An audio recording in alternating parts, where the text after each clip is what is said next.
Ni mkazi wanga tete amene. Baby. Bwanji suna nduze wewe kuti ndalendo. Paka mfuti. Sibalo. Dekani. Uku ndidwanga boma. Ndimaziwa kuti ndikuzizimusani. Komano dekani, Iwe wakhala mnyumba imene matsiku awiri. Komano iwe sunazindikire kuti mabwezi amene watu amakhala muno ndi ifeyo. Komano sikuti zimene ndimafuna kupanga mukuyenera kundidziwa ineyo. Iyamba madeka. Ndiyeno ndiloni kuti ndizifotokoze bwinobwino kwa inuyo. Ine ndinosaka ziwalo za anthu. Please. Bwanji ukuwa iwe? Mazi sindukuwa. Kapena chifonda uzizimusani? Iso sikuti matizizimusa.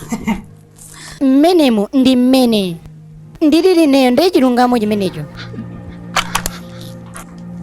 Ndikuyeneranso kuthokoza pondibweresera nzakoyo kwa ineyo.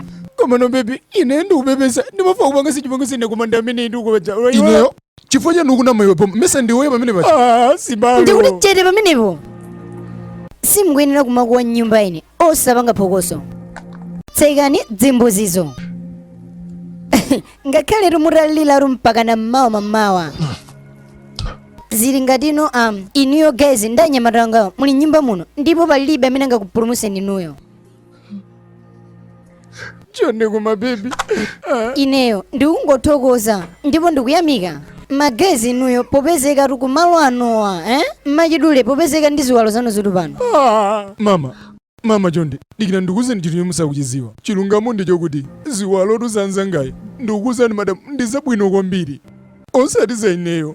Ndulumbira wallahi ine. Dikira ndikuzeni ine ndi masuda, kokeni, nikotini, ningoto chilichonse chononga ubongo. Ndikidini yange nononga kalekale kwambiri mama. Chonde ngonololani kuti nzipitene muntengo ireke ndi abwino kwambiri. Evuyo ndinokuyankhula zinyani kulanji kapena ndikufuna ntengeneyo. Iwe tizili wamba kusuta liti weyo. Kodi anthu awiri mungakhale kukachere? Chabwino mama. Madolo. Panga ndizogwira ntchito yanu.